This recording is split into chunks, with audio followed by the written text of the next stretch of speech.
લાઠી પ્લોટની જો વાત કરી તો લાઠી પ્લોટ એક ગામ વચ્ચે આવી ગયું છે, પાછળ બધી સોસાયટી થઈ ગઈ છે, આગળ ગામ છે.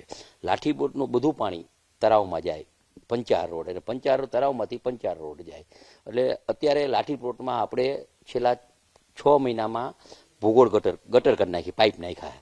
એક લાઠી પ્લોટ એકમાં બાકી છે, એ પાઇપ નખાઈ જાય અને સીધું તળાવમાં જાય. તળાવથી આગળ અમે 150 મકાન પાડ્યા, દબાણ દૂર કરી, અહીંયાથી પાણી નીકળી જાય એનું આયોજન કર્યું છે. પણ હજી એક શેરીનું પાઇપ નાખવાનું બાકી છે. એટલે અત્યારે માનો આપણે સમજી કે ભૂગોળ ગટર કરી હોય એટલે એના ખાડા થયા હોય, એટલે એમાં કોઈના વાહન કરી ગયા હોય, હું સ્વીકારું 100%. લાઠી પ્લોટને તકલીફ છે એ સ્વીકારવું.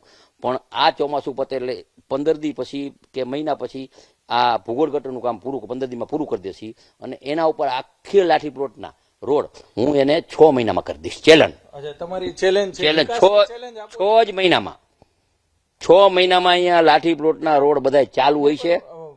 માત્ર લાઠી પ્લોટ એકની વાત નથી, અન્ય જે વિસ્તારો છે કે જ્યાંથી આંદોલનની શરૂઆત થઈ હતી એ વિસ્તારમાં જો લાઠી પ્લોટ 6 મહિનામાં ચાલુ થઈ જશે. કેનાલ રોડ છે એ મંજૂર કર્યો હતો, પણ સિંગલ પટ્ટી મંજૂર કર્યો હતો. કામ ચાલુ કર્યું હતું એ બંધ કરી દીધું સિંગલ પટ્ટી, એના બદલે પોળો કરવા માટે. એ હું 15 દી પછી ખાતમુહૂર્ત કરું.